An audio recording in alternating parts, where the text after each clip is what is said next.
নমস্কার, good morning.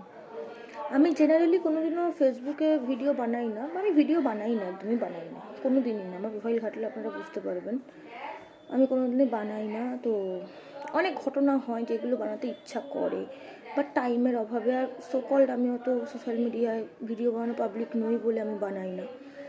কিন্তু সবার ভিডিও দেখে বা এমন কিছু ঘটনা ঘটছে না যেইগুলো দেখে মনে হয় যে ভিডিও বানানোটা উচিত। একটা ঘটনা আমার হয়েছে, আমি ফেস করেছি। তো আমি হলাম set aspirant, net aspirant basically. তো আমার সেট এক্সাম ছিল পরশু দিন, 27 সেট, ডাব্লিউবি সেট। আর ডেটটা হচ্ছে 14th ডিসেম্বর ছিল। তো আমার সিট পড়েছিল নিউ আলিপুর কলেজে। It was my first time set attempt. তো আমি পরীক্ষা দিতে যাই। দুটো পেপার হয়, ফার্স্ট পেপার আর সেকেন্ড পেপার। তো যেটা বলছিলাম, দুটো পেপার হয়, ফার্স্ট পেপার আর সেকেন্ড পেপার। তো পেপার 1 হওয়ার পরে যেহেতু ওএমআর শিট, তাই আধ ঘন্টা গ্যাপে পেপার 2 হয়। এবার নিউ আলিপুরে সিট পড়ে। এতটা অরাজকতা আমি জীবনে লক্ষ্য করিনি। আমার মতে একটা কম্পিটিটিভ পরীক্ষা, গভর্নমেন্টের কম্পিটিটিভ পরীক্ষা, হাউ ক্যাজুয়াল দে আর, যে তাদের কোনো ম্যানেজমেন্টের ঠিক নেই। ওরা লিটারালি ক্লাসের মধ্যে গার্ড দিতে এসে গল্প করছে। প্রফেসর মানুষ, ওই কলেজের সব প্রফেসর লেকচারার সব গার্ড দিচ্ছে, গলায় ডাব্লিউবি সেটের আই কার্ড পরে, ইনভিজিলেটরের আই কার্ড পরে তারা সব গল্প করছে। আর গল্পের টোন কি, রীতিমতো চেঁচিয়ে গোটা ক্লাস, অনেক বড় ঘর, 85টা সিট ক্যাপাসিটি ছিল। তো সেখানে আমার সিট ছিল সেকেন্ড বেঞ্চের লেফট সাইডে, দেওয়ালের দিকে, লেফট রোয়ের একদম দেওয়ালে, কর্নারে। তো যথারীতি ওরা যা কথা বলছে পুরো কানে বাজছে। আমি পরীক্ষায় ফোকাস করবো কি, আমি লিটারালি ওই কথার দিকে কানে বাজছে। আর আরেকটা বড় কথা, নিউ আলিপুর কলেজের বিল্ডিং হচ্ছে, হতেই পারে ন্যাকের বিল্ডিং, হোয়াট এভার, যা খুশি হচ্ছে। আরে এইটুকু তো মাথায় রাখা উচিত যে বিল্ডিংটা অ্যাটলিস্ট পরীক্ষাটা দিন বন্ধ রাখি। কাজ তো মোটামুটি চলছে আজ মনে হয় 1-2 বছর ধরে, তো একটা দিন পরীক্ষার সময়টুকু রাজমিস্ত্রিতে বন্ধ রাখি না। ওই দিন কি কাজ করতে হবে, রোববার বলেছে বলে? পুরো আমাদের যে পরীক্ষার রুম, তার গায়ে একটা বিল্ডিং উঠছে, নতুন বিল্ডিং, কি না হচ্ছে, বড় লরির মতো এনে মশলা মাখা হচ্ছে, ঘোরাচ্ছে, হাতুড়ি ঠুকছে, ড্রিল ঠুকছে। ওটা কোনো পরীক্ষার পরিবেশই নয়। কোনো পরীক্ষার পরিবেশ এরকম হতে পারে না যে ইনভিজিলেটর সব প্রফেসর মানুষ, তাদের তো এই জীবনটা তারা ফেস করে এসছেন। তারা তো পরীক্ষা, তাদের জীবন সেটেল, তারা ডক্টরেট ডিগ্রি পেয়ে গেছেন, কেউ ডক্টরেটের জন্য লড়ছেন, কেউ পেয়ে যাবেন।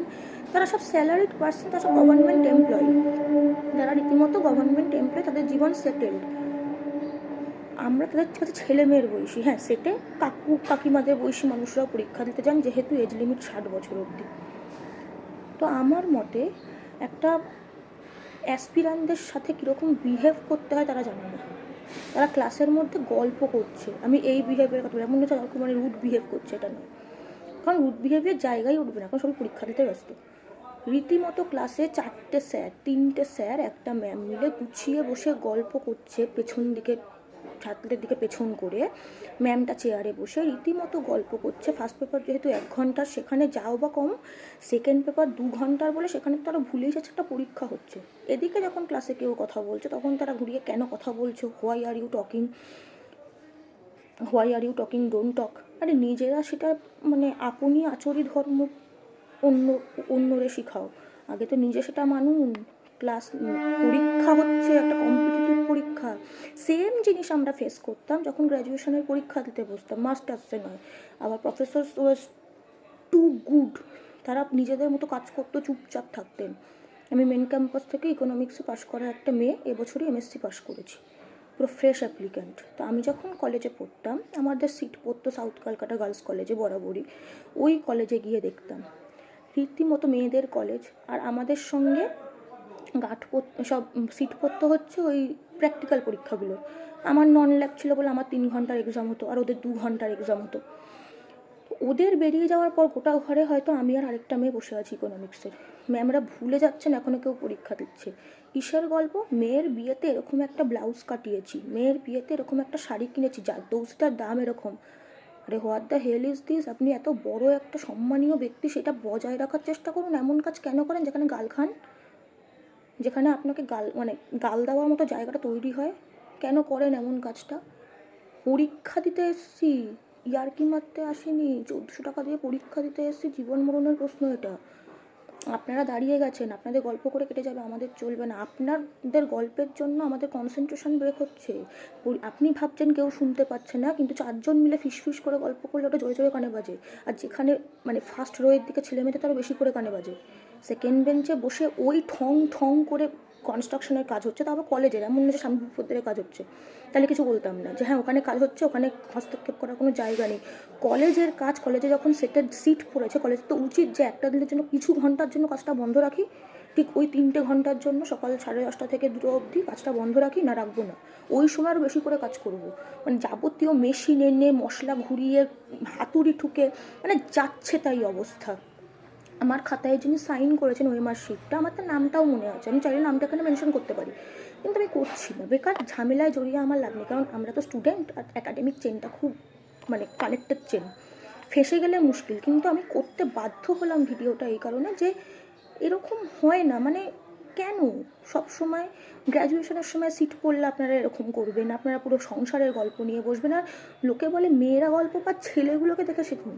স্যারগুলো লিটারালি এসে গল্প করতে বসে ম্যামদের সাথে, ওরা ভুলে যায় ক্লাসে কেউ পরীক্ষা দিচ্ছে, বিরক্তি প্রকাশ করলেও তারা মানে না যে ছেলেমেয়েটা লিখতে পারছে না, ওরা অ্যান্সারটা ভুল দিয়ে ফেলছে। আর ওএমআর শিট যেখানে দ্বিতীয়বার ঠিক করা যায় না, আর টাইমটা ওরকম শর্ট, এতটা মিসম্যানেজমেন্ট, কনস্ট্রাকশনের কাজটাও আটকায়নি, আর নিজেরা এসে ওইভাবে গল্প করছে ক্লাসের মধ্যে। মানুষ পরীক্ষা দেবে, একটা কম্পিটিটিভ পরীক্ষা, যেটার জন্য মানুষ পড়াশোনা করছে রীতিমতো।